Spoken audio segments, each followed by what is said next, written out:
Hey everyone, welcome back. In this video, I'm going to walk you through the real differences between Docker and container. Most engineers think these are interchangeable. But here is the thing. If you treat them as the same, you will struggle to debug your production orchestration layer. This one concept can save you hours of head scratching when your nodes start failing. So let us dive deep into the container stack and figure out exactly where the lines are drawn.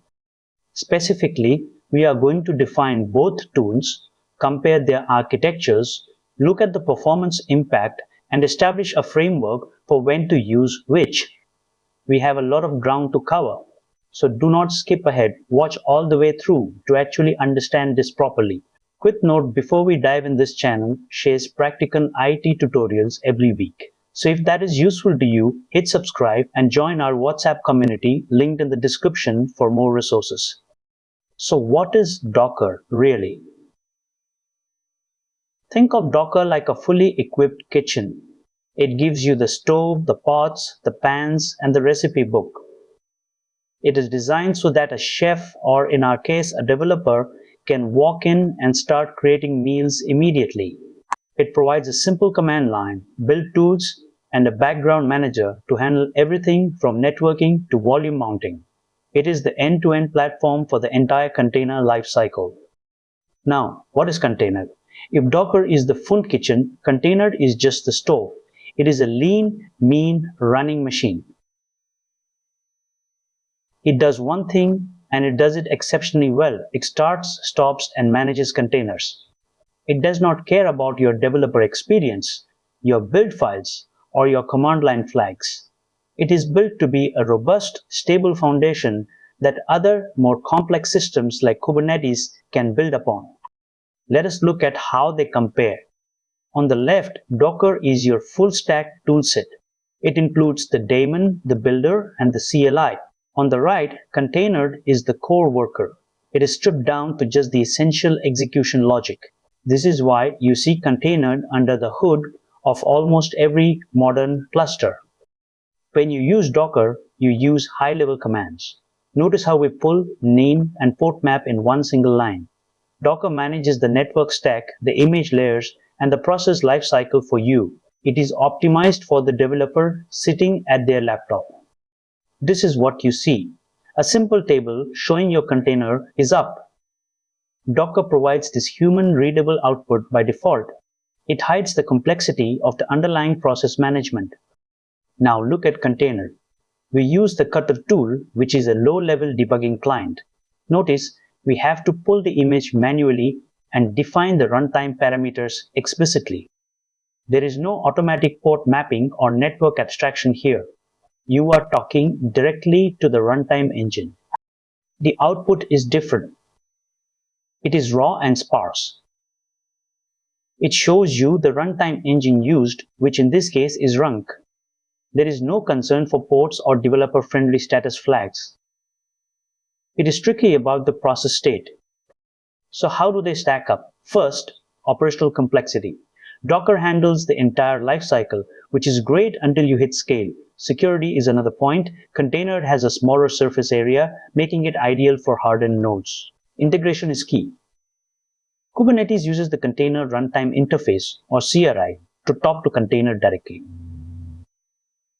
Debugging is harder with container because you lose the nice Docker CLI shortcuts. Finally, performance is better with container in massive clusters because you remove the overhead of the extra management daemon.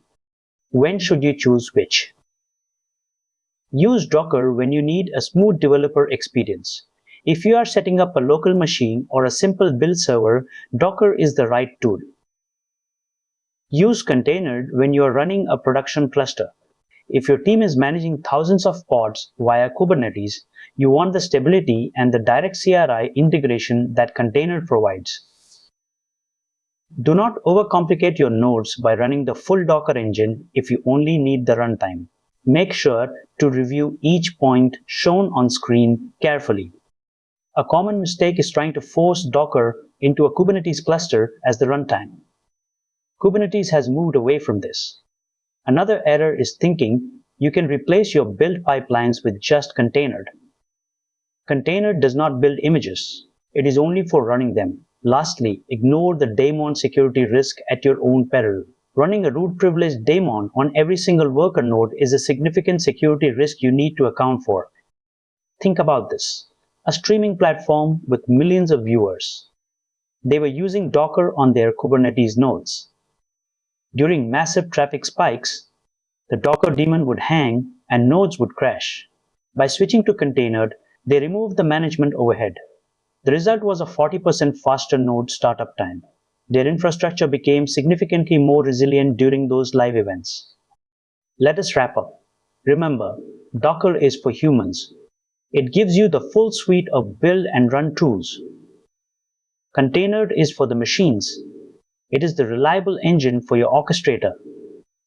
If you are running Kubernetes, Container is your best friend. If you are building images on your laptop, Docker is the standard. Always assess your security and performance needs.